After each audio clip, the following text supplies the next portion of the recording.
Sa nagpapatuloy na impeachment trial ni Vice President Sara Duterte, tinangka ng kampo ng bise na humingi ng mas maagang audit actions o exemption sa Commission on Audit para sa kanyang confidential funds.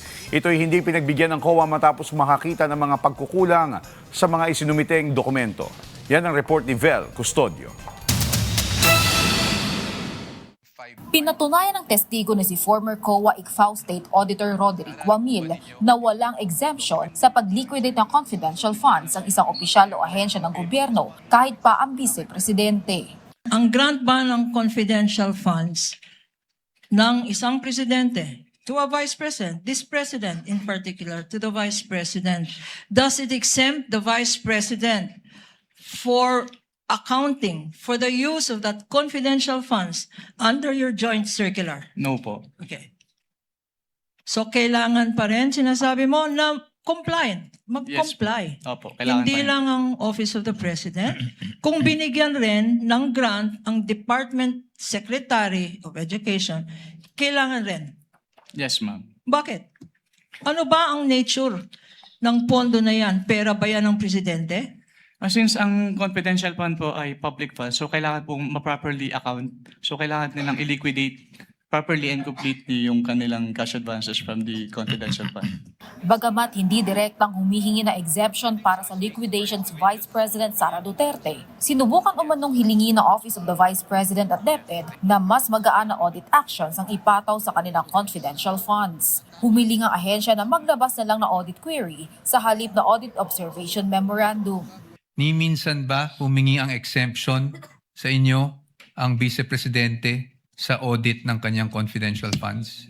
Actually, nag-request po na kung pwedeng audit query na lang Opo. yung i-issue instead of Opo. AOM. So But hindi parang po exception exemption. po yun dun sa provision ng Joint Circular na AOM yung i-issue.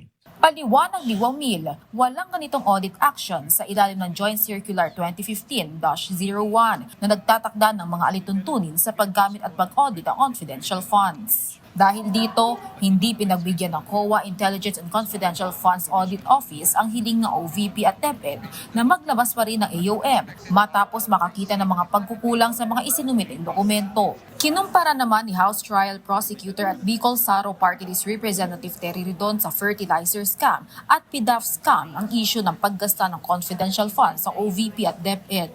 Yung po binabanggit ni Attorney Kapunan na scam, yung pa rin ho yung pagtingin ho namin, na ilantad ngayong araw po na ito, yung pong pagiging scam, iskandalo, nito pong confidential funds misuse, na this is akin to the fertilizer fund scam. But more importantly, we can say today na ito po ay katulad ng Napoles PDAF scam. Sa Napoles scam, mga kaibigan, na pinag-usapan po natin doon, ghost NGOs, ghost beneficiaries, malalaking pera na hindi ho natin nalaman kung saan po napunta. Ganon po din yung nangyari po dito. Malalaking encashments ng pera, 125 million pesos. Pagkakakilala ho natin kay Mary Grace Piatos, Nova Santos, Milky Sikuya, hanggang sa araw na ito, hindi po liquidated ng maayos yung pong paggamit nito pong mga pondong ito. Nauna nang sinabi ni Wamil na may mga gastusin ng OVP at DepEd na walang sapat na dokumento, kabilang ang mga bayad sa rewards, medical at food aid, at mga paggastang hindi umano pinapayagan sa ilalim ng mga panuntunan ng confidential funds. Samantala, napagdesisyonan ni Presiding Officer Senator Francis Escudero na isagawa na lamang bukas sa interjection ng Senator Judges. Vel Custodio para sa Bayan.